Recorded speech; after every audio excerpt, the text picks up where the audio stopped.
On today's episode of the CRUBCAST, we're recommending Nintendo Switch 2 Hidden Gems. Brody, what's a Nintendo Switch 2 hidden gem that you think people should play? Donkey Kong Bonanza. Nicco, no one's ever played it. What's a Nintendo Switch 2 hidden gem that you think people should play? Bloodborne. I think that people should play Pipistrello and the Cursed Yo-Yo, which is not a Switch 2 game, but it is available on Switch 2. The reason we're going to hook this with Nintendo Switch 2 hidden gems is I think it's important with all of these videos that are in the space that talk about hidden gems or recommendations or whatever it might be, that we're in a space where I think we need to listen more as people in this gaming community and in the media consumer community.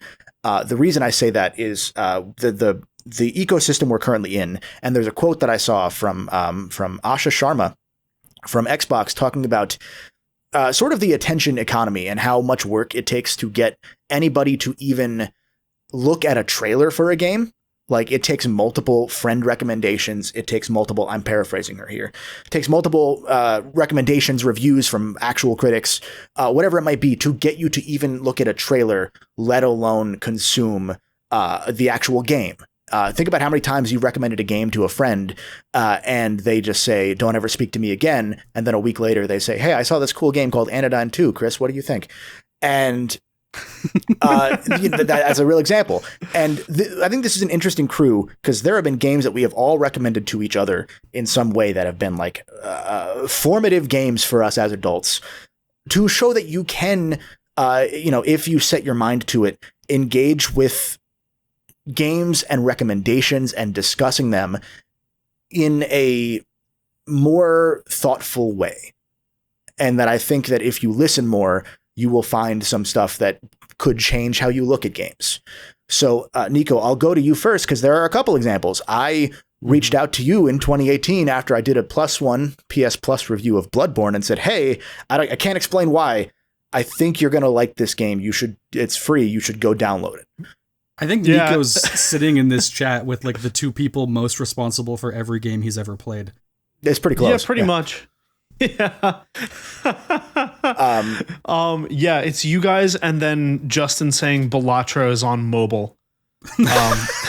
Ruined your life. Yeah, because I mean, Brody recommended Hollow Knight to you and kind of like nudged you to say, hey, you like trust me, like this is the game to get you into 2D.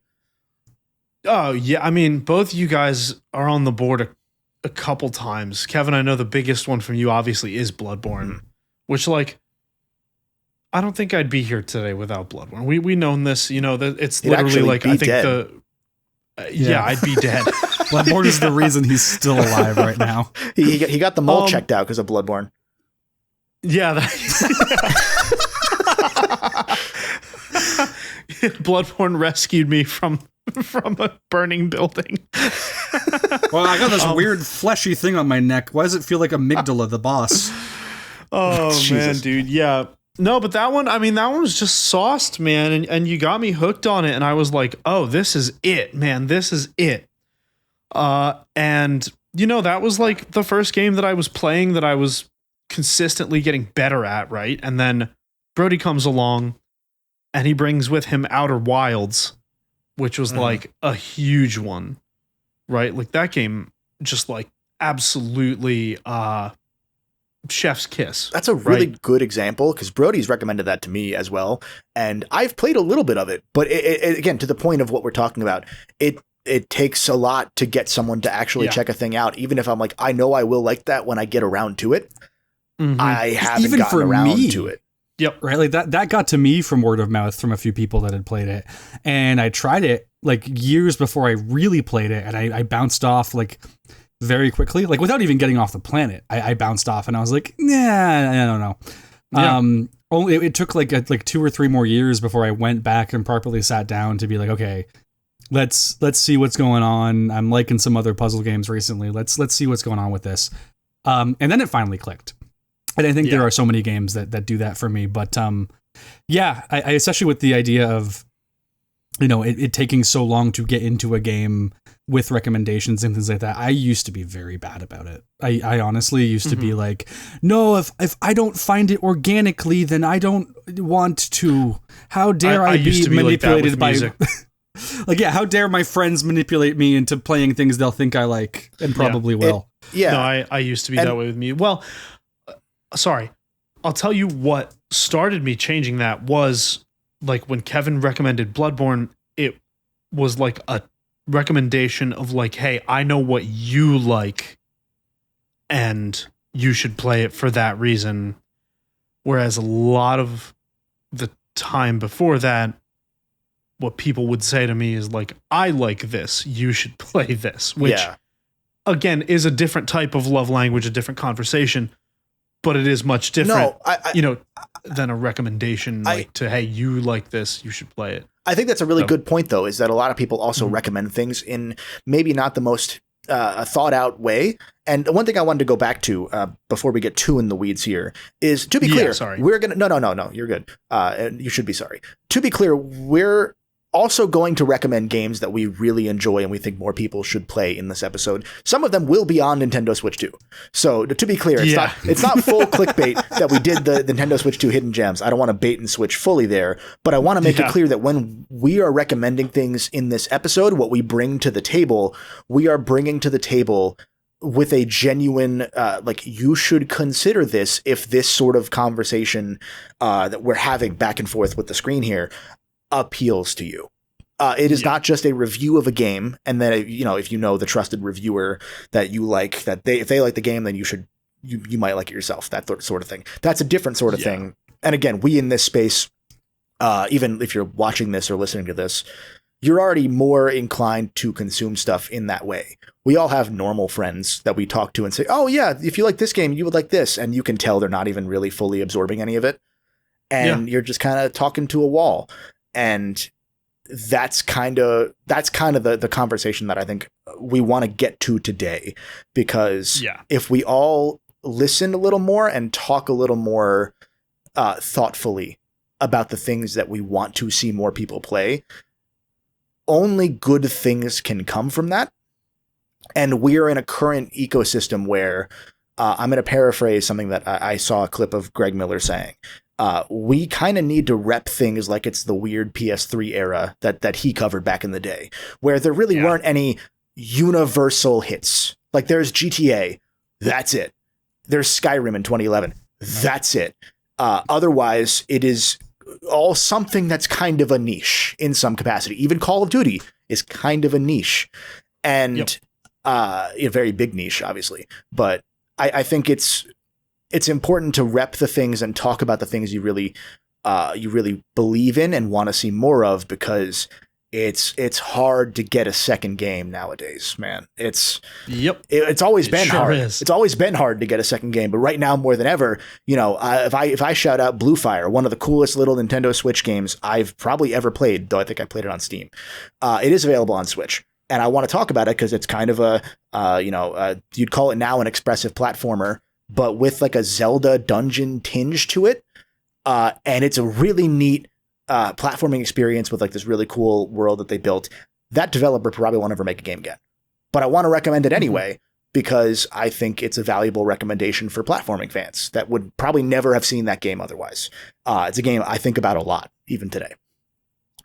I want to throw back to you, Nicco, about the stuff that we've recommended to you and the stuff that you've played because of that's gotten you into this hobby in a more holistic way. Yeah. Dude, well, I mean, let's not forget my favorite game of all time, Expedition 33, which also came from you, Kevin. That one I sat on for a while, where I was like, how do I explain to Nicco that he should play this game? Because it's a turn-based RPG. That's the one that started the joke that, like, if you just tell him it's like Bloodborne, he'll go play it. Well, like because we had joked about that a couple times prior, where I was like we would joke about, oh, it's like Bloodborne, you should play it. That one was like, how do I explain that this French JRPG turn-based, how do I explain that is a game that's going to appeal to this man? Yeah. And it's true. And so now you just call it Parry Slop. So I thought about how to explain it in a way like that was like I know you're going to roll your eyes. Think about it. Yeah. Yeah, but the thing, their parry's clean. The story is all gas. Like, and it was mission successful, right? Like, and hugely mission successful. And And and I do it. I attribute a lot of my like branching out in game. Like, if you've been following this podcast a while, you know that I've been on this journey of like branching my tastes out from my, usual core suspects, right? Mm-hmm. And a lot of that is just because I do listen to you guys, but also because you guys give thoughtful recommendations. But they're all over the place. The thing is, when you're drawing lines, it's just helpful to be like, okay, like, draw a line between Expedition 33 and Bloodborne, and it's like kind of the parrying, essentially. Like, it's like the timing mechanics. Like connecting lines, right? I thought you meant drawing like lines in the sand. Because also, you shouldn't draw lines in the sand as the genres you don't like. You should always test yourself. Yeah, precisely. Yeah, except for MOBAs, don't play those. Yeah, don't play MOBAs except for Monday Night Combat. Sorry. Yeah, I'm saying like see 2 points between two things and draw a line between them and connect it and say like, okay, I don't like this about this genre, but like this game does do this, so I'm gonna try it even though I don't like this. I know I'm rambling a little bit, but that's no, I mean that's how we got kind right? of from point souls to point 9 souls, right? Oh, like, 100%. Yeah, 100%. 9 souls, another one from Brody. Vampire Survivors, one from Chris and Cass. And I carry these things with me as well, I don't know, they're just like milestones of friendship to a certain extent, right? Like, yeah. Doesn't it feel good that you don't have a physical memento of those things anymore starting in 2028? Man, if only they had been putting more items in corners, this never would have happened. True. It's okay. There's going to be at least one physical PlayStation game every March on Nintendo Switch 2, and it's goddamn baseball. Download required. So you could still get physical PlayStation games after that. Don't worry. Yeah, it's to your point, Brody. I don't remember if this is, correct me if I'm wrong. I think this came from a conversation. We were just talking on stream a little before this, in between our pre-show and this, twitch.tv/CRUB_official for if you want to watch us live every Tuesday. You get to see a bunch of cool stuff and chat with us. We were talking about Demon Turf. I don't remember if I played Demon Turf Neon Splash first and said, hey, this game is one that we've kind of looked at. You should play it. Or if independently both we came to that, or if you told me and then I also happened to have Neon Splash already. I'm not sure specifically. I know that I had the game on my radar before it came out. Yeah. Because this was, in the wake of, it got announced, right? In like the few years after like A Hat in Time and stuff like that, where it was like, oh, indie platformers are kind of coming back a bit. Like, let's see what's out there. But I never ended up picking up the game until like 2023 or something like that. Or, and I immediately became that game's, I think, like, biggest, you should play this. Demon Turf, guy. Demon Turf, yes, rather. Because nobody played that game. That's why I think we talked about it, because I think I did see Neon Splash for like $1 one time. And I think I played it and said, yeah, I played the DLC or whatever, and we were just talking, and I was like, it's actually, it is pretty sauced. And I think I think you had already had it, but that's what got you to start it. I think. Yeah, I it might have been something like that. I'm not sure specifically. Yeah. It just became a case of like, wow, this game does everything that I want it to do, and it is like, it has like a level of depth for like sickos. Like, it is really it is a 3D platforming game for 3D platforming sickos. You have to have a level of literacy in that genre and a level of love for legacy skill. Doing everything in that game in terms of, engaging with the mechanics and doing all of the weird time trials. Yes, Kevin. Do you think that if they remastered that game with a 3D model, that it would do better? I don't know. I mean, maybe just from the perspective of like, I think Tides had more eyes on it than Turf ever did, like by like a wide margin. It has a staggered release, which sucks, but yeah. Yeah, and there's like the Bubsy aspect of it now, where that developer has done that and they can say that. I think it would be a shame. I think that game has a very unique style that maybe it does take a little bit of getting used to. Yeah. But like, I do think it looks very unique for, a very clearly low asset budget kind of thing. it's impressive what they do with for those that maybe haven't seen Demon Turf. It is a 2D sprite mapped 3D in a 3D game. So it is like you're playing like Paper Mario, you're playing Super Paper Mario's 3D sections the entire time, sort of. The 2D sprite projection. And like 3D. Even I judged a book by its cover a little bit because we all kind of do. And so I just thought about that when we were talking about how that game has the sauce. And it's like, man, if they actually just re-released that with a 3D character model, it might actually do better than the original one did. Low bar, I know. I think it probably would, in terms of like, every factor that we've talked about. I think like more people would play it. They are re-releasing it kind of in a when Tides gets a physical version through like Fangamer on the Switch, they're releasing it as a bundle with Turf. Yeah. So that's cool. That's really cool. Is Turf coming? Sorry, is Tides coming to Switch 1? I thought that was a Switch 2 only, because that should not come to Switch 1. I don't know how it's going to be optimized. I'll look it up. I'm not sure specifically. Yeah, I'm not sure specifically what it is. But anyway, that's a game I champion because, you know, I spoke about this briefly in the pre-show, but like to everyone watching now, like that game does everything an old school adventure 3D platformer like that you would want it to do and more.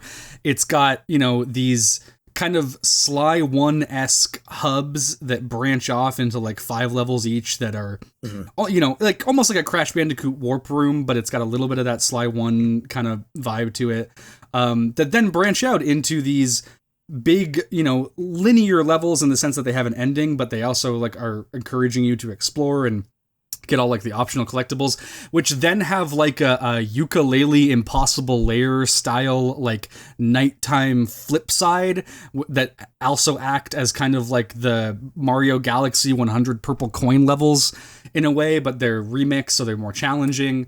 And on top of all of that, it then has time trials for like both versions, and because nobody played that game, like you can actually have the fun of, I have the number 10 spot in like somewhere between 1 and 10 on PS5, like the number 1 to 10 spot on the leaderboards of every single one of those levels, even number 1 on a few of them, because I just decided to engage with that game's mechanics and play it. And like that's something that you literally can't get on like any game that's even remotely popular, but because no one played it, I got to do that, and I got to engage with those, and that was really fun. Because even in Mario Odyssey, my favorite part of that game was doing the Koopa races with the leaderboards and just trying to like beat my friends' times. I got into like a little competition with them. Even the balloon and, like, stuff was fun for that.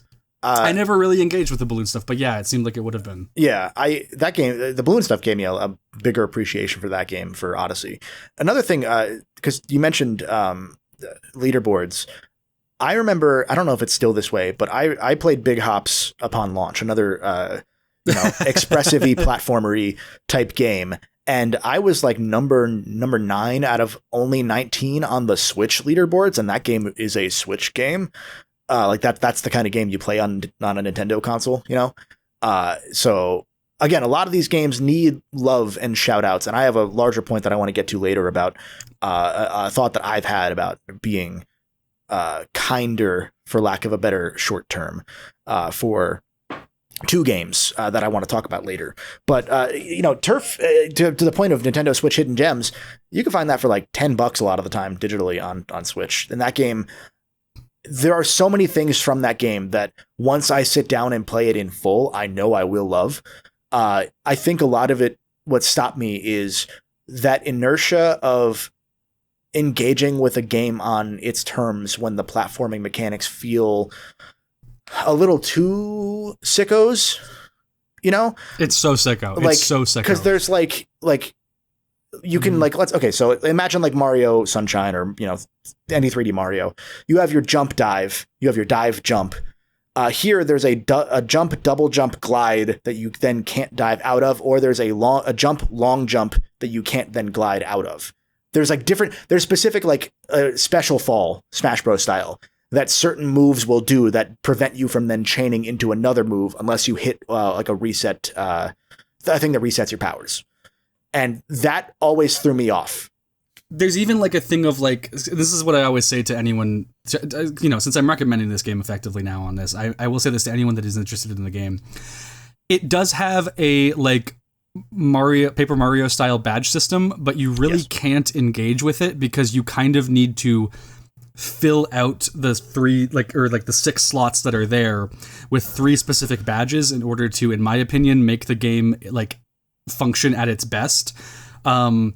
Which very simply are get the slow fall one, so you have more air control, get the faster movement speed because the game just kind of feels better with that faster movement speed.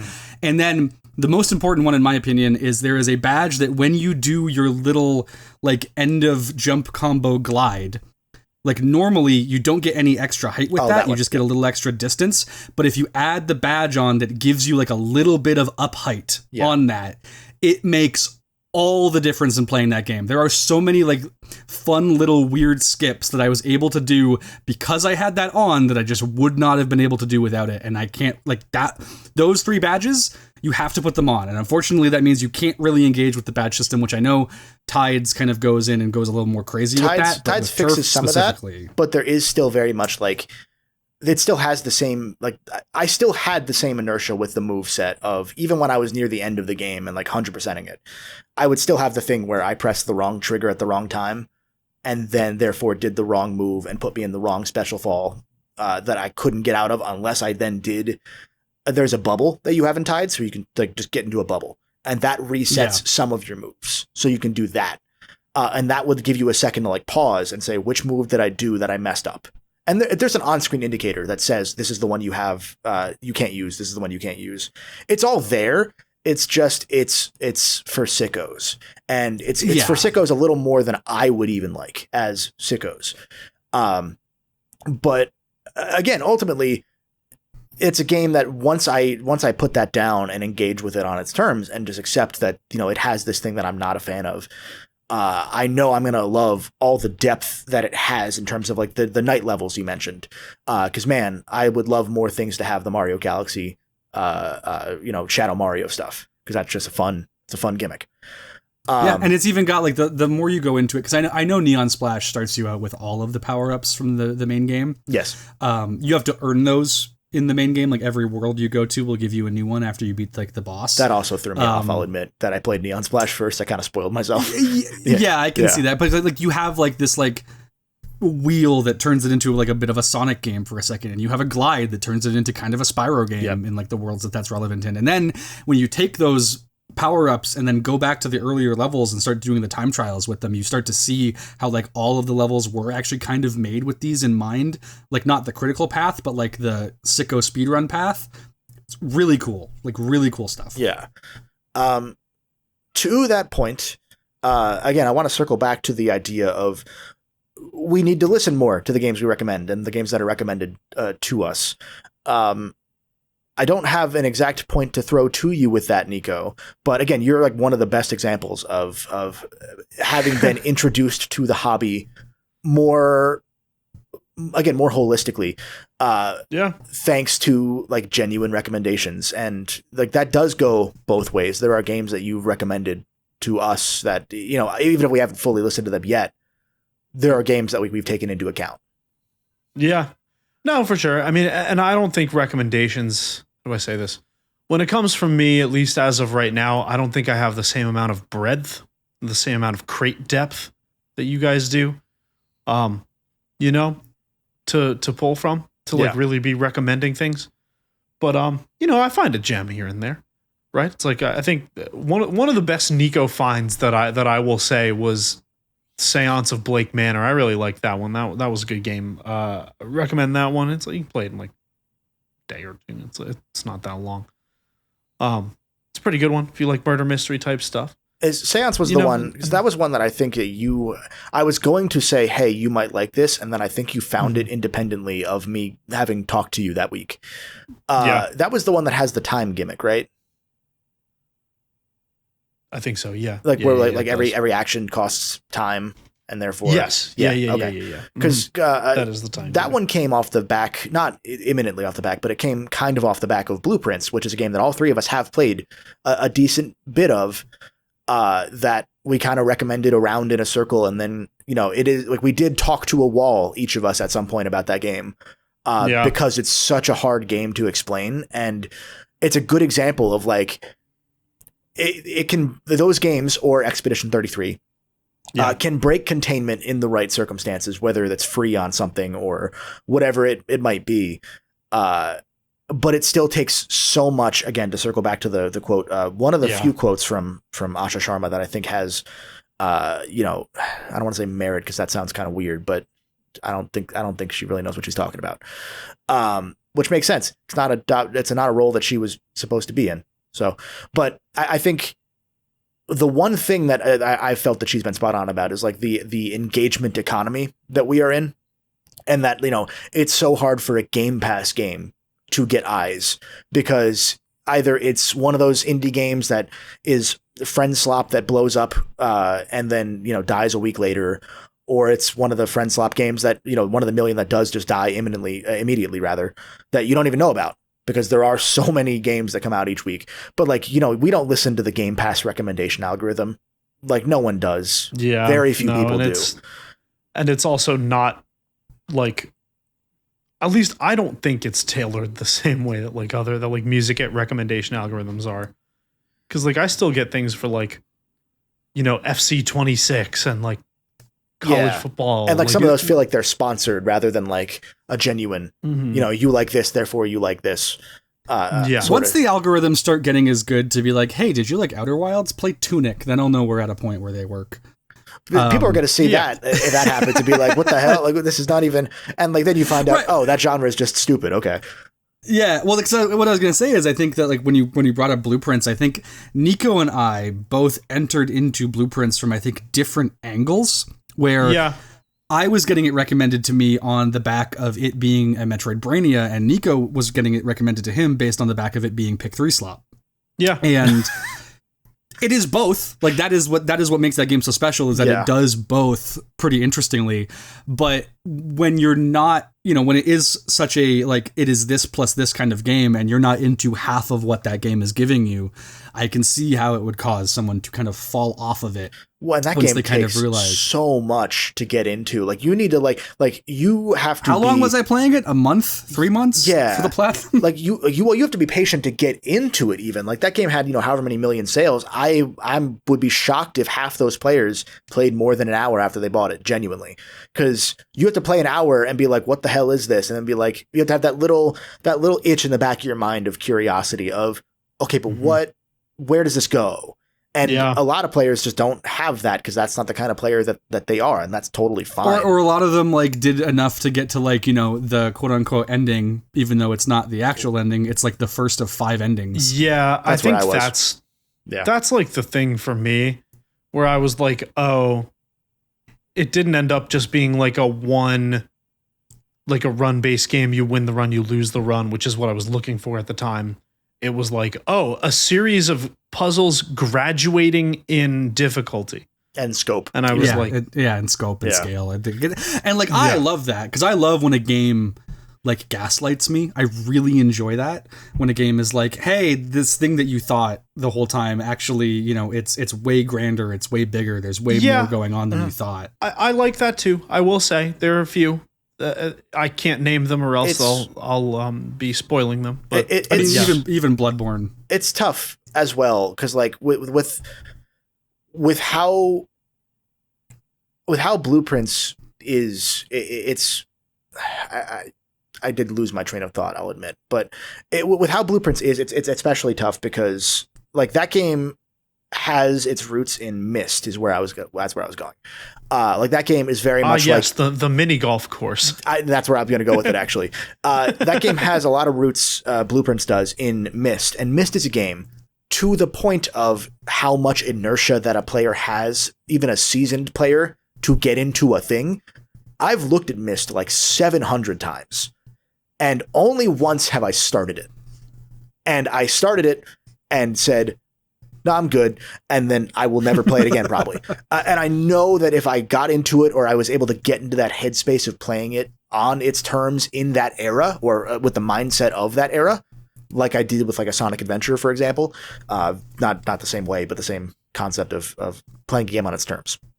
I know I would get into it. Like I loved the idea of playing Blueprints with a notebook and writing stuff down and like, actually there's something cool about that sort of. I did do that. Yeah. Okay. I didn't specifically like the whole time. I did just kind of take like 1,000 screenshots and then just like reference back the screenshots. But like one part of that game, a whole like, side thing of passing the final exam of like an 8 classroom thing where you have to like, activate the classrooms and then get all 8 of them. And then each one has, like a little worksheet that you can do based on like, environmental clues in the classroom.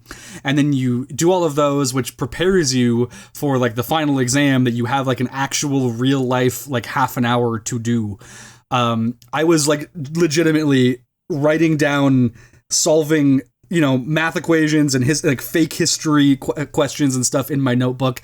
And like, I was adamantly against the idea of using the notebook when I started that game, which is why I took all of the screenshots. But I got to that point and it really did force me to do it. And honestly, that shit rocked. Like there's something like, so that cool was actually really cool about that experience. Yeah. Because you now have a tangible thing of like, oh yeah, that game. You can never experience that game the same way again.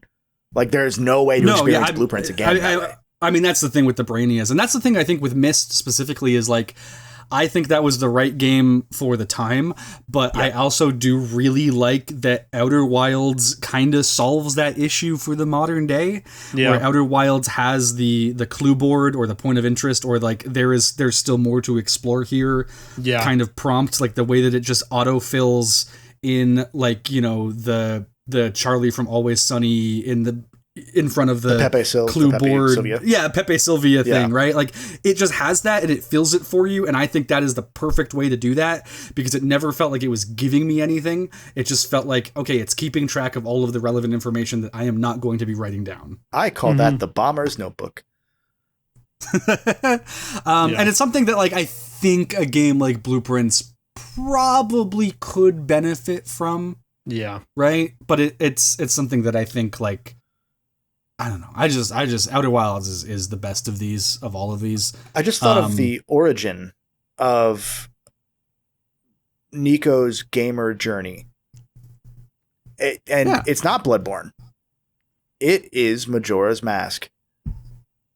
I made the Bomber's Notebook joke, but that was the game that like I know you didn't end up. I don't think you finished it, did you? No, I played. You played a good bit. Maybe 2 temples? Yeah, I think you got halfway through, and then you've kind of stopped at the spot where I always stopped, which is fair. Yeah, maybe 2 temples. I do that too. Yeah, I mean, that third temple, that run up to that third temple sucks. It just kind of, it lulls right there, and I think I fall off every time. Yeah, and also I just didn't like fish at that point. Like the big fish, like it did kind of scare me a little. And also then every time I'd be done with the dungeon, and I'd load back up and be like, wait, how do I get back to the dungeon? And I actually like Great Bay Temple now. Like now that I've done it in one run and like didn't just stop, I actually kind of like it. I'll be fair. I need to revisit that game now with the understanding that I have. It was a little too advanced for me. It's a dense game. Like revisiting, but like upon revisiting that, like I think I have the reasoning skills now to be able to like go through it and not have to look up a guide necessarily every time. Whereas like back then I was like guide heavy because I just kind of wanted to experience like playing the game to like just get better, like, muscle memory and like instincts and like actually surviving in a video game. It was like the reason that one came to mind is both the Bomber's Notebook joke I made, and because like that was one that was purely off the back of like, I was excited for that shit. Like I have my 3DS Majora's Mask model on the other side of my shelves over there. I specifically never bought a 3DS from the moment that Ocarina 3DS was announced until Majora's Mask 3DS, because I said, they're gonna make a Majora's Mask 3DS. I will wait until that comes out. Yeah. And it got announced. And then you got the sickest 3DS and I got the coolest 3DS. And like, but in the lead up to that game, we've told the story about how we got blackout drunk playing Majora's Mask, and the shop theme stayed for several hours while we threw up in different rooms. We've talked about that before, so I won't elaborate because it's funnier to leave it that way. I'll say this too. Like, I think excitement factor, just as part, don't lose your train of thought because I'm throwing it right back to you. But like, excitement about a thing during a recommendation also, to me, helps a lot, but not past a certain point. It has to be like what you had at that time, which to me was genuine excitement. It was also like part of it was the way that the way that I was explaining the game to you and showing it off was also like, oh, here's all this cool, unique shit that no other game's ever done with that one. And I think a lot of it is also when we're circling back to the main topic here of being better at listening and explaining why we're recommending a thing to somebody else. We've all had times, I guarantee it, where we've said, oh, I love this thing and I really want to see what you think about it. And you end up invariably disappointed when someone else doesn't like it because they didn't have to the same degree that you do, because they didn't have the same life experience to lead up to that thing that you do. Yeah. Like I've done that with shows that I've watched that I've recommended to people. And I'm like, oh man, I can't wait till you get to this part. And then they're like, oh yeah, that's pretty good. I'm like, oh, okay. I definitely get that. I mean, the same game played 1,000 times by the same person is 1,000 different games. Add more people onto that, and it's 1,000 other people playing is 1,000 different more games. But like when I recommend something, or I'm like, I go to Becca and I'm like, hey, do you want to watch this show with me? It's one of my favorite shows of all time. I try my best not to go into it thinking like, oh, I hope that they really like this part the way that I liked it, because I know her mind doesn't work the same way I do. I try to go into it more with the perspective of like, I'm curious to see what you get out of it, because that's going to be something that maybe I didn't think of. Yeah. Or maybe it will bring me a new appreciation to see your first watch or your second watch through this thing that I've watched 1,000 times, and you're going to pick on, like, I think with something like Full Metal Alchemist Brotherhood, I pick up something new every time I watch that show, and I've watched that show like 20 times now. And yet I watched it with Becca, and she was picking up things that I've never thought of with that show. Even so far as to, in the first intro, there's one part of it where he kind of where like their dad is on screen, and the lyrics of the song kind of sound like it's saying "My Daddy Gooner," and now I can never not hear that when we're watching. And how dare she do that to me? There's just something that hits so hard about someone else's perspective when it's like fortuitous like that. Yeah, like there was a thing. I'm in a vague post here because I've kept this thought very vague, and I think Brody, you and Minnie are the only two I've told this idea to from our group. It's an idea I have that I want to do at some point, but I don't want to talk about it because then I get the dopamine of talking about it, and then you never do it. That's a thing that every creative person should know is don't talk about it. I did that at the beginning of this year when I was like, maybe I'll make a video. And I said that to Kevin, and then I didn't do it. It's tough. And I was explaining the idea to my girlfriend, and I was explaining like how it related to other ideas I've had. And again, this is all vague, so just roll with me here. She brought up something from the first idea I had explained a long time ago that I brought back and evoked in this second idea that happened last week. And it like pivoted how I thought about the entire project. If I do it in a really cool way that I was like, oh shit, that's gotta be what I would call it. And it just kind of like, it worked. It hit everything. It combined all the things I wanted to do with that first project into the second project in a way that I know I could better do. Vague, I know, but to come back to this in like a year, if I do the thing, and you will understand it. I will tell you to come back to this episode that I don't know when it comes out. No, and instead, actually, spend the next year speculating that everything he does from now up to that point is the thing that he was talking about. Whatever your next video out is, it's that plus one. And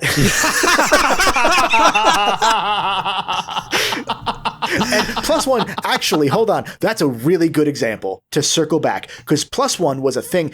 PS Plus, before Game Pass was the really best service a thing. Provided, sorry. Before Xbox Game Pass was really a thing to the same degree that it is now. I did a thing where I realized I was paying for PS Plus for a long time and not even looking at the games if I even redeemed them some months, because you get numb to it. To some degree, that's probably the point. It's probably not the point. It's probably an unintended goal that they now have of, well, if we give you free things, maybe you don't redeem all of them, and therefore we can pay less to have them on PS Plus. Cynically. But for a couple years, I went through every PS Plus game on PS3, on Vita, on PS4. I stopped right before the PS5 because I didn't want to do it anymore. But I went through every single one individually for a while and said, I'm paying for these. I know almost none of us actually look at them. So here's what this game is in like 2 minutes. And then eventually I stretched out because how YouTube has to be. But I went through every single one and said, this is what this game is. This is, who I think it appeals to. This is how long it probably is. This is if you should give it a shot for more than an hour. This is my first hour, or if I kept playing it. And my recommendations. And that was, genuinely a service that helped a good number of people, at that point in time. I know that I stopped downloading them after you stopped making the videos. Because there you go. There it is. I think that's why they sent me a PS5. Because they were like, hey, here's all these things you've sold. Yeah. Genuinely, me and Donnie. Just I straight up were like, oh yeah, I don't care about these anymore. I've forgotten PS Plus months in the last year. Like I haven't downloaded some games or redeemed them. It's easy to do. It's easy to forget. Prime Gaming is the same way. Like think about how many Prime Gaming games, if you are a Twitch Prime or Amazon Prime subscriber, that you have not even looked at. All of them. It is all of them. Yeah, I only remember when I go on Twitch for some reason and I have a notification that tells me, and I don't do that very often. Yeah. PS Plus I'm better with. I'm pretty adamant about doing it because like right now I don't even use my own PS Plus. My friend is paying for it because my thing finally lapsed after having so many years grandfathered in. But it's finally like, now it's my friend's turn to have it. And he does not go and claim those games. I go onto his account every month and claim them before the month is over because he forgets to. Yeah. But I do it because I'm like, well, if you're paying for it, I may as well get it. Yeah. Yeah. Yeah. Even if it is, I'm sure there'll be someone in the comments that says, it is a rental. Of course it is. Honestly, I got to get better about doing it on my phone. I always think that I have to boot up the PlayStation to do it, but you don't. No, you can't just do it on your phone. Yeah, you can do it on your phone on the it's actually easier on your phone and on the computer than it is on the console nowadays for me. Because you have to scroll so many tabs down to find the monthly games. It's annoying. Again, probably the point. The point, cynically. But yeah, it's one of those things where like we all look at how much time you need to invest in a game to even like start truly playing it. Like there is that inertia that even shows and movies don't have because you can passively engage with those things. And even then, how many people will just watch The Office over and over again because they don't want they don't want to watch something new right now because they don't have the bandwidth because we're all trying to make rent. Yeah. I'm even thinking of like, I know that you and I, Kevin, have spoken a bit about how different our experience going into like Tunic was, where I did not have that game on my radar at all until I started hearing it talked about in the same sentence as Outer Wilds and Animal Well as a Metroidvania. And I was like, wait, it is? I thought it was just like a weird little indie Zelda kind of game. Okay, let me try this out. Whereas you, I think, had tried it out closer to when it actually launched. I think right when it came out. Also thinking from looking at it, like, oh, it's going to be a weird little indie Zelda game. That's what I want. And then you play it. No. Not just from looking at it, from what they said. Like that game was pushed as an indie Zelda. Right, and it's like it is a Metroidvania full of. I mean, that was back when the term wasn't really established. I get why they didn't market it as a Metroidvania, but they pushed that shit as Zelda, and I played it as Zelda, and I said, man, this has Dark Souls combat too. Because I didn't know. It was that on top of it because I had played some Bloodborne and some Souls games at that point, but I hadn't Lies of P hadn't gotten me to finish one yet. Oh yeah, dude, Lies of P, what a great game. Yeah. But that was another recommendation from you to me. I mean, that one was easy. I played that and I'm like, oh shit, this game's special, and this is Bloodborne. Like this game, like that. It is Bloodborne. Yeah, I hope they don't do AI in the next one. I know they're gonna, but I hope they don't. Jeez. Yeah, they're going to. Yeah, it is what it is. Yeah, unfortunately. Yeah. But yeah, I think like that also is like it. When I'm recommended something now, because I'm a lot better about it than I was. It's. If someone comes at me from the perspective of like, hey, I know you like this is this isn't just a game I like. This is a game I think you will like for the reasons that I know you like these kinds of games, which is also what I try to do right, when I recommend things to Nicco, I'm like, oh, I saw you were playing Inscription. Try Slay the Spire. Or I know you like Souls, but you aren't so big on like the 2D side-scroller stuff. But like, let's go into Hollow Knight. I'll guide you through it. And that led to him being able to just really play helped. 9 Souls without me there most of the time. Yeah. Well, because the thing about it, like when they give you a tool such as a map, something that Dark Souls notably does not have, it just makes the whole thing infinitely easier to navigate by oneself. Yeah. That's a point of contention with another game that we've talked about on the pod and that I've reviewed. Mina the Hollower has no map, has no real map, and that's been a big point of contention that I've seen people that like are in our sphere still complain about. And I understand it, and I definitely don't vibe with how Yacht Club has sometimes responded to it, because they're like, not that they got snippy, they didn't do the hat in time clapping emojis, thank God, but you'll have to tell me about that after the pod. Oh no, it was the hat in time developers at one point on Twitter said, like, with clapping emojis, this will not come to Nintendo Switch ever. Because the lead developer was snubbed by Nintendo on a dev kit at some point, and so he had a grudge. Was what my understanding of it was. I don't even know that he works on those at that developer anymore, because they're owned by Humble now, so they're owned by IGN now. Actually, that sucks. But it was one of those things. Like there's a whole string of weird, questionable things with that Hat in Time lead developer guy, but he's been able to rebrand a few times and get away from a lot of it. So, you know, I suppose definitely unclassy move. I suppose sure. Second chances and whatnot, you know, but that guy's weird. Yeah. Anyway, the Yacht Club being under Humble and IGN is strange because they have like a Platonic Friends label now too. That wasn't Platonic. Like, well, they have Platonic Friends as Platonic. Yeah. Well, like Gears for Breakfast has like a Gears for Breakfast. I don't know what it's called, but it's like basically a Platonic Friends kind of deal. I mean, shit. The Demon Tide, Fabraz has a publishing arm. That's Yacht Club crazy. had a publishing arm. Speaking of, to circle back, a lot of these indie studios were tried to figure out a way to like fund other indies because they can't make that many games themselves and they need to make rent. But yeah, the Yacht Club team kind of like responded, not necessarily snippily to it, but you know, maybe a little bit like a little jab here and there of like, oh, you don't need a map because we designed the game in such a way that there are so many set pieces that like each room should be unique to you, so you always know where you are. And to the game's credit, yeah, honestly, like I didn't like the non-map at first, but then at a point, you know, with a couple exceptions, I did do everything in that game without a map. And then there was one specific item, not power up, that I could not find because there's a power up in that game that lets you like see if there's a collectible in the room that you're in or in an adjacent room. So if the skull's eyes aren't glowing, then you know there's nothing there. If the skull's eyes are blue, then there's something in a room adjacent to the room you're in. If the skull's eyes are red, it's in that room. And there's a big auto scroll room, which is the biggest room in the game, that had an adjacent thing, the blue eyes. And I could not for the life of me find it. And thankfully, I was in that like the media Discord. So I was like, okay, I've spent an hour in this room, just about.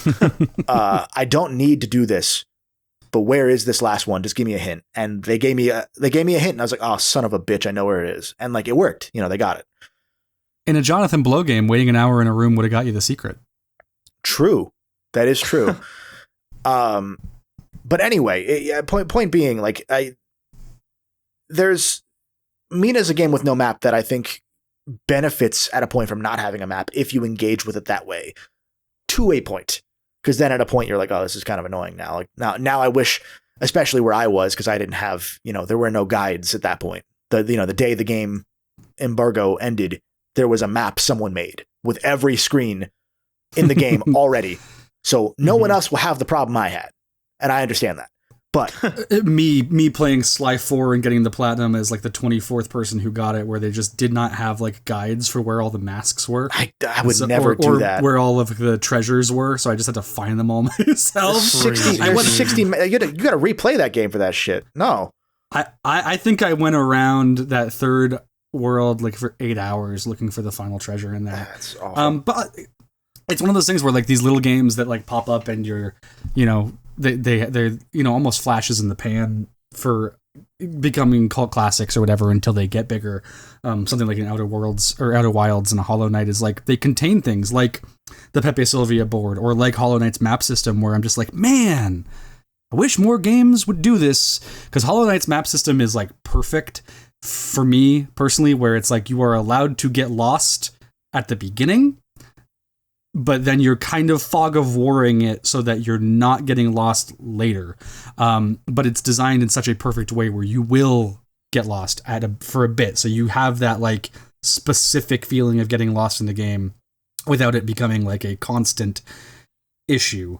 And it has the classic like purchasable tokens that you can put anywhere if you want to like place down something specifically or whatever.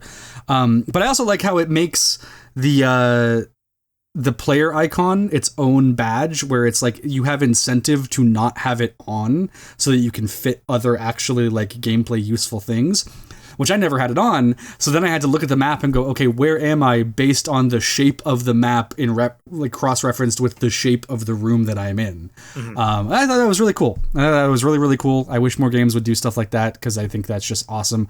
Obviously, you have to design in a way, and just doing a traditional map means you don't have to take that into consideration. And so I understand that it is just easier to not. It's also a point of trust. You got to trust that your players will actually like care to do that. And in a game like Hollow Knight, it worked out because that game sold 20 million copies or whatever. I mean, they also like Team Sherry, I think has said like they don't care if every player doesn't see everything in their games. Yeah, and that's how it should be, to be fair. Like, no, I agree. Like, there's a reason Nintendo gives you poo when you finish all the things in Zelda games now. like I get it. At a point, if you're going to be a completionist, the completionist reward is the journey. It's not the thing you get at the end. The thing you get at the end should probably still be cool, but like, I get it. But it's tough because like this circles back to the other thing I was saying about paraphrasing Greg Miller's comments about, there's not going to be a cookie cutter game that appeals to everybody going forward. I mean, maybe there will. Maybe we're wrong about how history is how the trajectory of games is going to go. But odds are, like, it's harder and harder to make mass market games. It's more expensive, and then you end up with people complaining on Twitter anyway at that point about, oh, why is the dialogue like this? Because that's the target audience. But you have to take the good with the bad going forward with games, I think. And the bad. This is going to sound like a vapid statement. The bad is not bad. Like bad things can be a good thing because it makes you think about the game more, or what you'd like to see, or it makes you think critically about the thing rather than just saying, oh, this game is bad and you move on. It's, oh, I don't love this specific thing. What would I love if it was done differently? And that's meet the game on its terms. Yeah, you meet the game on its terms a little bit, and also you get to critique the game on its terms as well as on your terms. So it's not just this game is a bunch of poopy diarrhea dog shit or whatever. You don't just do that, but you are able to discern the different bits of this weird, like Suda 51's a great example. Not that games are going to all be Suda in the future, but his games are the definition of a banger 6 out of 10. Like, those games will not compromise. Like, you think Kojima's games don't compromise? No, Suda's games do not compromise. They are weird. You will have to mow lawns to get to the main quest. It is a bunch of weird, dumb, esoteric concepts that only get one single use that they just spent 6 months making. They will do that. And you have to accept that a lot of that is not polished and a lot of that is wonky. And those are the kinds of things that make a lot of games more memorable to a lot of people. Yeah, and I think that, like, because some of the best games out there are games that are made for a specific group of people and explicitly not for everyone, yes. Like, a lot of the ways that you can find, like, the only ways that you can find those are through these weird channels of, like, listening to the friend that kind of knows that you like this thing, or taking that chance. Like, you're never gonna see them through traditional channels. Like, you just aren't. And, like, I mean, off the back of the idea of, taking the bad with the good, Kevin, you and Chris watched me play some of Pseudoregalia across 2 different sessions, like months apart. And, the first session I was playing it, I wasn't like super into it. I didn't quite get it in the way that like, people were saying it was this expressive platformer Metroidvania game, which seems like PS1 style, which seems like it should be up my alley. But I found it like kind of difficult to navigate at the beginning, and kind of like, I didn't really have a lot to go with. But then, I got a few power-ups and I was kind of seeing what the idea was, but it took me months and months. And then I did play another session with you guys watching. And all of a sudden now the back half of that game, I had way more power-ups, which actually gave me, access to these expressive platforming, moves. And to the point where I was doing like things that were very obviously like intended, but not critical intended skips. Mm-hmm. And I was like doing some sequence breaking and getting other power-ups early, which gave me even more power to do that game with. And I was like, doing things in the ways that wasn't clearly the like intended way to do it. And all of a sudden the game was like really clicking with me, to the point where I got to the end of Pseudoregalia and I was like, oh, I'm kind of sad it was that short as it was, because I was like, man, the back half of that game rocks. I think the front half, it doles out the powers maybe a little slower than I think it should, but with how good the back half of that game is, and talking about taking the bad with the good and the bad not being so bad, I think I am willing to forgive that game for its beginning, because damn, that game slaps. That's like at the back half. To that point, I'll make an on-air re-recommendation for Blue Fire. Did I say Blue Fire or Blueprints at the start of this video? Blueprints. Blue Fire. Well, you was talking about Blueprints, but you did mention Blue Fire. Okay, I did mention Blue Fire by name correctly. I just realized that maybe I mentioned the wrong name earlier when I mentioned Blue Fire. Okay, good. Blue Fire, hopefully, Chris, if I said Blueprints at the very start, go back and confirm, and then just put the word. I'll give you fire. There. Just put that right over. Put that right over the top. If I messed up, Blue Fire is very much like, I get Pseudoregalia vibes out of it, despite it not being the same kind of game. Obviously, it is more like, that game is more like Hat in Time, but with Zelda. But there is like a bit of sort of Metroidvania elements, and like a lot of there's a castle area that reminds me a lot of Pseudoregalia's like main area that I think would appeal. But it's also kind of slow to get into, but there's like enough intrigue there. This reminded me of, I'm going to veer down a different direction. Excuse me. Recommendations can also be a little misguided, or a little bit framed again from the lens of someone who's recommending a thing where they see something that you don't. And a good example that you reminded me of while talking about Pseudoregalia is that I remembered you recommended Returnal to me by saying it's the best Ratchet & Clank game on PS5. And I stand by that. I still push back on that because you got one gun. But I don't always intended to play the game, so it did get me to play it from like, okay, let me see what Brody is talking about, and then I just learned not to listen to you. But like again, like that led to, I mean, Nicco, you're playing Returnal now because of us recommending it for over the years. Yeah, kind of in passing. I definitely think it's the best Ratchet & Clank game on PS5. You only have one gun. You can't have one gun in a Ratchet & Clank game. It's like if Uncharted 4, if Drake just didn't have a gun for the first half and then he killed somebody and it meant something. We don't do that. All right. All right. But hear me out though. It's not like you can't go back to the other rooms and get a different gun. Ratchet & Clank is based on you press the triangle button and you switch guns.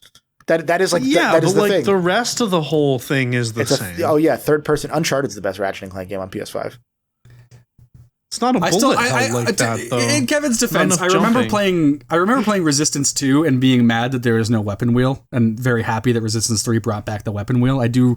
In Kevin's defense, that is a thing that I felt emotionally. That is true. Spider-Man 1 is a Ratchet & Clank game. Spider-Man 2 is not Ratchet & Clank. Kevin is historically a weapon wheel truther. Which is what I was going to say about Spider-Man. I'm a weapon wheel truther. Absolutely, we're messing around at this point, but like that reminded me of that, and just that fake debate we've had back and forth about Returnal, because that game, I think it does a disservice to Returnal to recommend it as a Ratchet & Clank game, because it's a different thing for sure. It's honestly, it's in a league of its own. There's really not many like it. Yeah, I mean, there really aren't many modern bullet hell games that I think they exist, but they're mostly like Japanese arcadey experiences rather than like side scroller, Returnal 2D, or top like down kind of thing. Nex Machina is the first game they made. I have that because I think that was back when Limited Run was okay to buy from. And, and I bought it in a blind box for like $1. So I have their first game physically, and I've played a little bit of it, but I always wanted to get back to it. That's cool. Yeah. That's ice cold, actually. Yeah. We should play that on a stream someday. But that'd be cool. Yeah, it basically it's a run-based third-person shooter, bullet hell, Souls-like, pick 3 slop. It's just got so many elements to it. Stop the genres, man. It's the most indie game ever made with a AAA budget. I think that's the best way to put it. Yeah, that's pretty fair. It's interesting because like the last thought I'll have before we get to the Patreon question of the week and wrap up here is it's also tough with roguelikes and pick 3 slop. It's getting tougher and tougher to also earnestly recommend a lot of newer games because so many of them either do have that element and either, maybe it works well, but maybe it's off-putting at first. And that's kind of like, I wish they didn't rely on this and they had bespoke design, or the opposite of that. I lost my train of thought again. But you get what I'm saying. Like either they rely on procedural generation. Oh, I'm sorry. No, either they rely on procedural generation and and pick 3 slop, and you're like, I wish it wasn't that. Or you play a regular game and somebody's like, but I want this to be pick 3 slop. That's what I was gonna say. Yeah. No, 100%. And like it makes it a wonkier discussion to have, and it's harder to recommend because so many games now are relying on synergy to do a lot of the work in the same way that expressive platformers rely on the mechanics to make up for the fact that they don't design levels. I will say I would like to see like a card-based game where I would like to see some more card-based games where you build your deck like in the game. Yu-Gi-Oh! 5Ds. Yeah, no, but I mean more like a Balatro type of a game, but it's like you build your deck, right? Or like Inscription's a better example. Inscription like there's a section of the game where you get to build your own deck, but it's certainly not a majority. And it's fun. It's fun in a different way. Like I like when they have the roguelike version and then also the version of like, no, but like see how powerful you can get. Kind of I agree. There is stuff like that, like the Final Fantasy VII card game, stuff like that, or like Gwent, or like Fallout, New Vegas, Caravan. I'm sure if you played like a Yu-Gi-Oh game, you know what I mean. Well, yeah, and Yu-Gi-Oh games you do build your decks, but that's a little different. But like a lot of those that I mentioned are still competitive games, but there is that element of I'm going to build my own deck and rely on it. But they're mostly built into AAA games. It was one of those weird things that games did for a while that Final Fantasy still does. For some, like, because they're just like behind apparently. But it works. I'll give them credit. It works. I want to, because literally how just else because are they going to add 40 hours of bloat to their game, Kevin? Come on now. They don't need help with that. Trust me. God. What were you going to say, Brody? Just because I was playing it last night and I thought about it when we were talking also about taking bad with the good. I played a play test of a game for anyone watching the video version of this right now. My background is a color edited version of a game called Presto, which I only found out about because a random Crystal Fisher video got recommended to me and it had it on it. And I'm like, what is this Glover Spyro looking ass thing in front of my face? And they have a playtest right now on Steam. I don't know if it'll be up by the time this episode goes out, but they had a playtest on Steam. It seems to still be going. And it's one level and it's like there's like a ball mechanic where you roll on a ball and it kind of acts as your high jump and double jump. And you can also do like almost like a Sonic spin dash and like move around in it. And for a single level kind of proof of concept thing, it was very interesting, very neat. It did kind of give me like old school Spyro PS1 vibes. Of course, it has a CRT filter option that you can put on that makes parentheses it look like shit, old but TV. like in a good way. It says old TV. Yes, it says CRT parentheses old TV. And you know, I had a lot of fun with it. There were certain things where I'm like, maybe you could improve this here and there, but I do know I did check out like I think it was the Steam forums specifically of like people saying, hey, had a lot of fun with your playtest. Here's some bugs I ran into. Here's some like mechanics I would recommend. And the dev was in there responding like, oh, maybe it would be a good idea to like let you spawn the ball in midair instead of just like when you're on the ground. And he had his reasoning for like not doing it was that like it would allow you to infinitely double jump, which he doesn't want, but like maybe he would work on finding the way around that. But like if you really niche down and find these like games that nobody's ever talked about except that one random YouTuber who does these things that you just happen to know of or catch, like you can then become part of the influence of like, hey, here is all of the good stuff. Here's all the bad stuff. Here's how you can work on it. And to my knowledge, like this guy is taking feedback genuinely, you know, as long as it is, you know, good faith, genuine feedback, which is, it's really cool to see. Like I've never really gotten in on a playtest like this. I usually like to wait until the game's fully out, but I was like, hey, you know what? This game looks weird in a way that I'll probably forget about it if I don't engage in some way. Let me try it out. And it was a really fun little time. Like it took me, I don't know, half an hour to complete the level. It was really cool. Really cool thing. I'll add a caveat to that because there is a take the good with the bad in what you just said, which is that if you do niche down that much, there's a good chance whatever you're giving feedback on never comes out. Well, that too. And that's always that's like fair. Like there's almost like I love the aspect, obviously, look at my job, of giving feedback and critiquing things and suggesting, you know, ways for things to improve while also understanding that a lot of these things may be things the developers thought of and just couldn't do. There's an element of if you have the ability to influence that as it's happening, there are times that I would rather a developer stick to their gun than listen. Oh, sure. That's not really that's not related to Presto at all. It's just one of those thoughts I have of like, it can get a little funky if you're only listening to feedback, you are making an incredibly niche product at that point. Because if you only listen to feedback from the people that are playing, let's say your playtest, for example, and you actually take it into deep consideration and like want to please everybody, you niche down even further. And that makes it hard for you to make a second game. Is always I think of the mark of a good developer who is doing early access is to know what feedback is like. Hey, I didn't think of that. That's a really good idea. And which is like, okay, if I do that, that might be a bit much. Yeah. Which it sounded like what you said, like was, oh yeah, I hadn't thought about doing it that way. I'll keep that in mind. And that's what I want. It was even more specifically, it was like a guy being like, I did think about doing that. It didn't really work the way that I would have wanted it to, but it's not something that I wouldn't revisit if the right configuration of ideas comes together. Yeah. And it's something that while playing, I was thinking about that a bit of feedback, and I'm like, yeah, it probably would feel a bit better if I could spawn this in midair, because it feels like a little bit weird that I can't. But once I got a handle on the spin dash, it kind of didn't matter. But it was just it's a little thing. I'm like, oh yeah. And I'm sure there's a lot of stuff like that.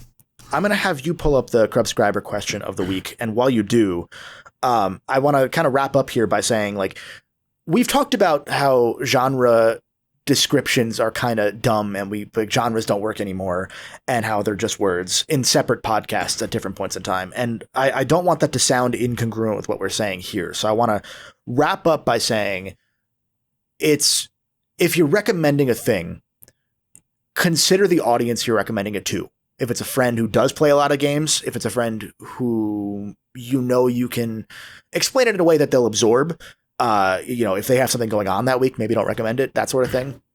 Because the point of recommending a thing is to get somebody else to enjoy and play the thing or watch the thing or whatever it might be. So know your audience and also know your own biases and the bits that you bring to the table that can make a recommendation really impactful versus talking to a wall. And along with that, be mindful of listening when someone recommends a thing to you, knowing what their, if it's a YouTuber, knowing what their biases are compared to your preferences or whatever they might be, how those things align, and how much you want to engage with the critique on its terms, as well as the game or the art on its terms. Because if we do listen a bit better about these recommendations, about these hidden gems videos, then there's more of a chance that you'll actually pick a lot of these things up and play them. The end play them is important because there are a lot of people that pick up hidden gems based on, a YouTuber, and then they don't necessarily play it because collecting can be, half the work in itself. It's, again, like I said earlier, it's like saying you're going to do a thing because then you get the dopamine from having said you're going to do the thing. I can buy a bunch of games and say, oh yeah, I'm going to play that one day. You know how many of these games I played? It's not, even it's not like there's a whole, I can't remember the name of the developer. It doesn't, I mean, it matters a little, but it doesn't super matter. But they're retired now. Like they say they're on hiatus. They're kind of retired. They're like, we're done. They made like 3 games. One of them is Desperados 3. If you are a top-down stealth game sicko, so like if you really like Metal Gear Solid 1 and 2, I'm talking top-down stealth, go play Desperados 3 or Shadow Tactics or Shadow Gambit. That developer is on record as saying like, hey, these didn't sell. We can't like affordably keep living our lives doing this. We have to take a hiatus. If ever there was a demand for this, we would come back. Those are really, really, really cool stealth tactics games. Desperados 3 was like such a hidden gem for me. Go play that. And to that point, rep the things that you believe in. Don't be annoying about them ideally, but like push the things that you really want to support. Push the hidden gems like Bloodborne that you really want to stand by, and definitely aren't talked about anymore. And it's not. And it's, I mean, and why talk about it? We have Lies of P. And with that in mind, I don't think that's incongruent with what we've said about genres in prior episodes. Because if we listen more thoughtfully, if we talk more thoughtfully and explain more thoughtfully the things we want to recommend, which is, again, it's still tough because, you also don't want to spoil things, then we don't need the genre descriptions that you see in an IGN article by saying this pick 3 slop souls like Metroidvania Brainia game plays like Mario. You don't need that anymore. It's like Far Cry with guns. No, Skyrim with guns. That was Far Cry with guns. You don't need that anymore. And not that won't exist anymore, but we don't need that anymore if we can explain things in a more thoughtful way.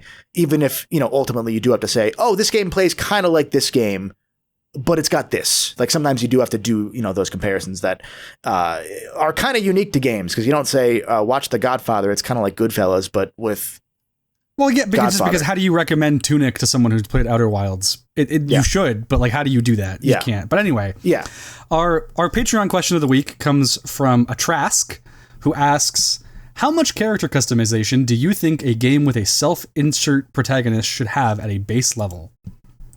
Say that one more time.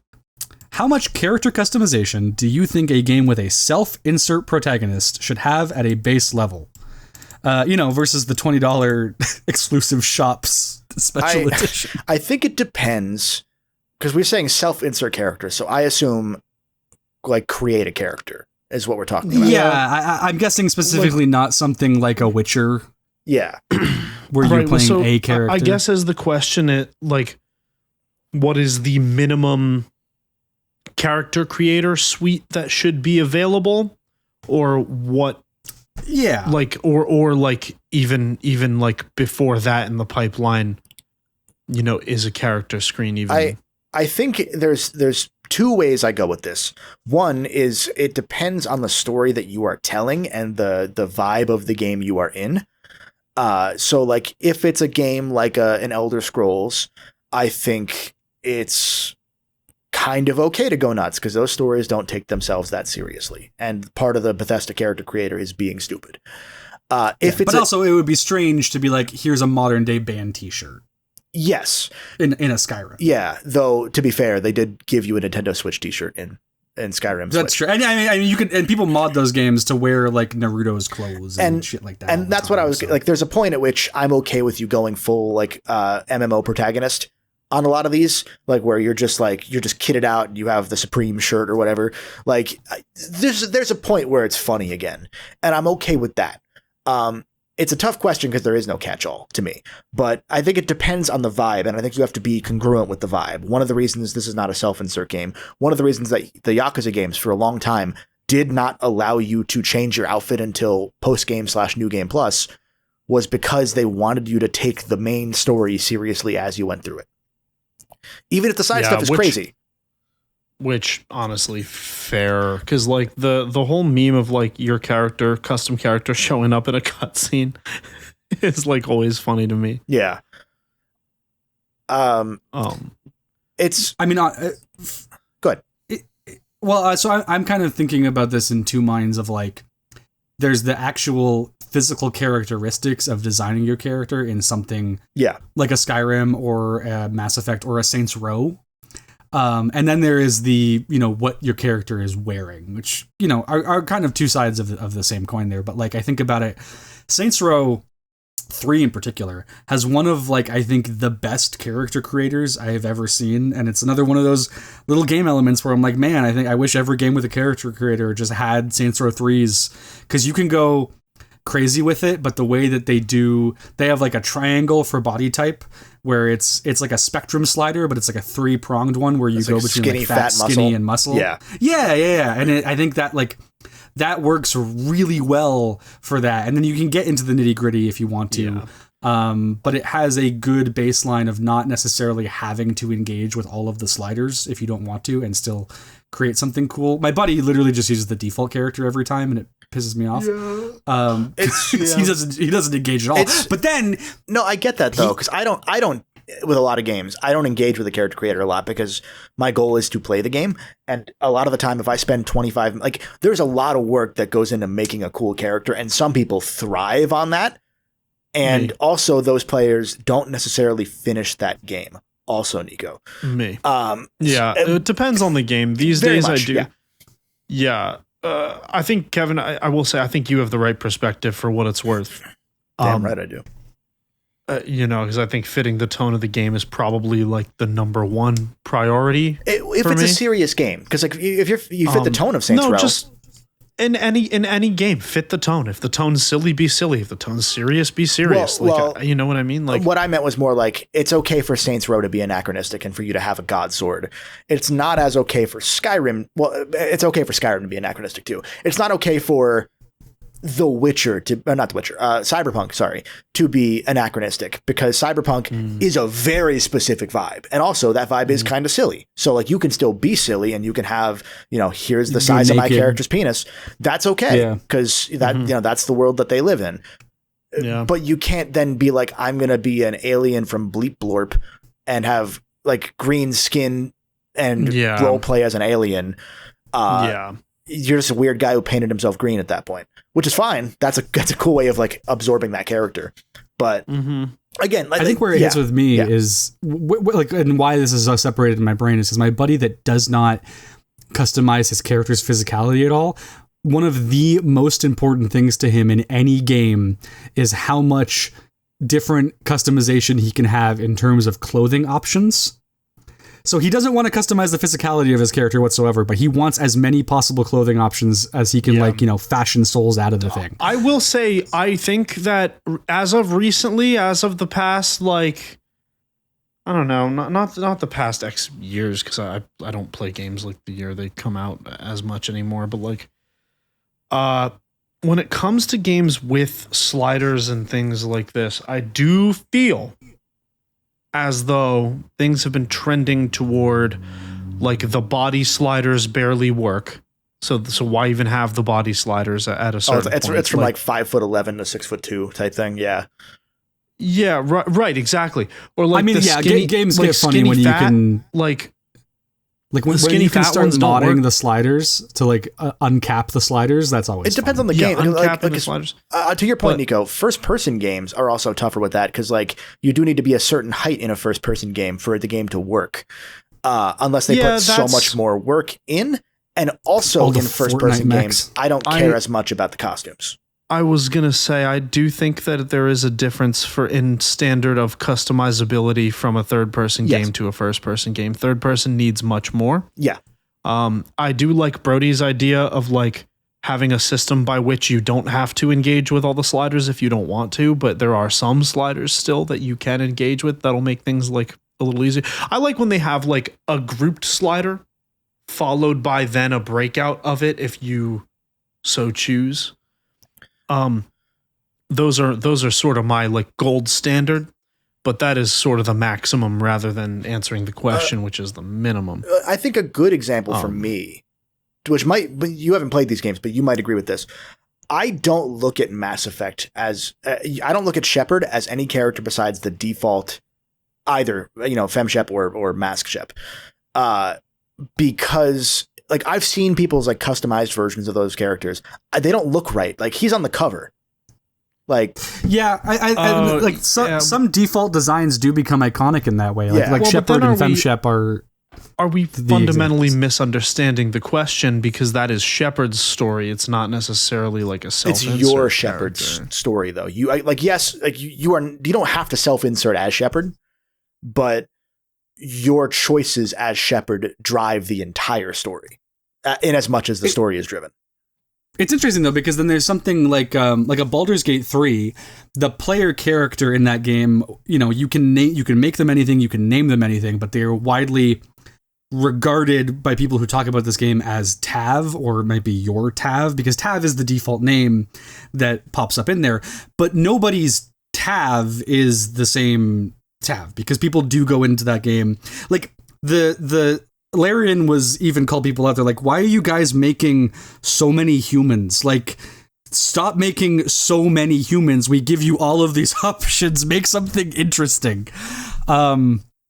And I think that's cool because nobody, like, there might be like I think there's like a default Tav that some people use when making like fan animations or whatever, but there is no unified thing. It's the same thing with like a Final Fantasy 14 where there is the Warrior of Light, but I see so many fan arts tagged as Warrior of Light and none of them look like each other, right? Because they are all that person's or the Commissioner's Warrior of Light or whatever. Which is the magic of a lot of those games as well. Like we understand that, to be clear.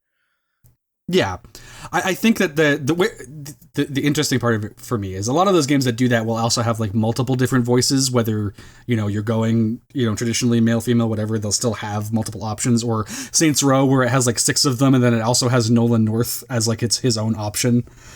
It's just called Nolan North. Oh, that's fantastic.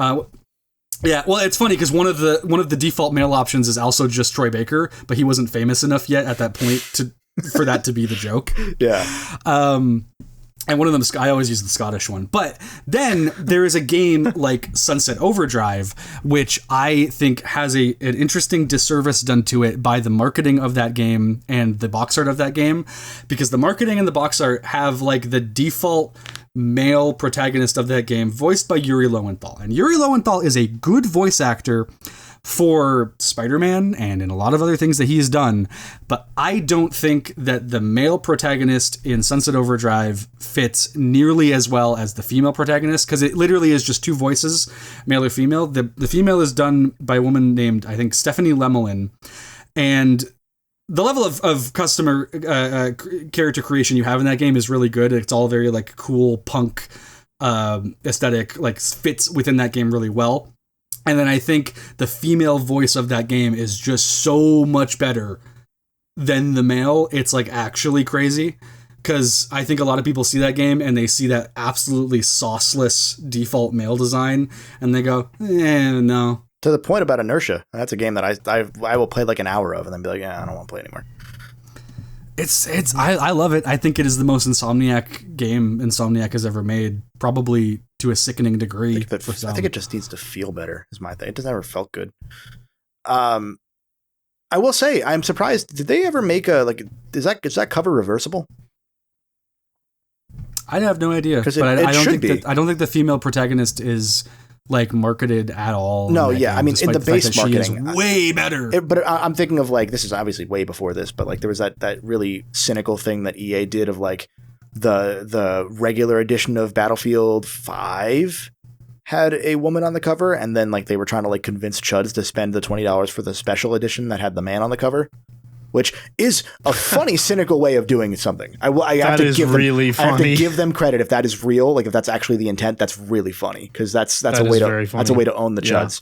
But also, like if Sunset had a reversible cover, that would solve a lot of that too. Like, not that they would use the reversible cover, they would probably still stick with the one that was fit for 2014 gamers, which unfortunately, Well, even like Larian for Divinity Original Sin 1 and I think 2, they just put both of the default protagonists on the cover. That's the better way of doing it. But yeah. And like you're not going to look like either of them because you're probably going to customize your character anyway, but they just put both of them on it. Yeah. Yeah. I think that's everything we have in store for today's episode of the podcast.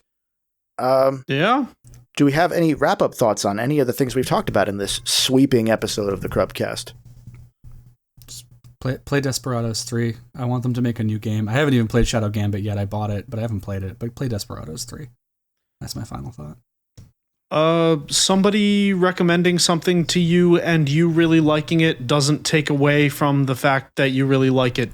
That is, that doesn't. Yeah, just don't because begrudge it.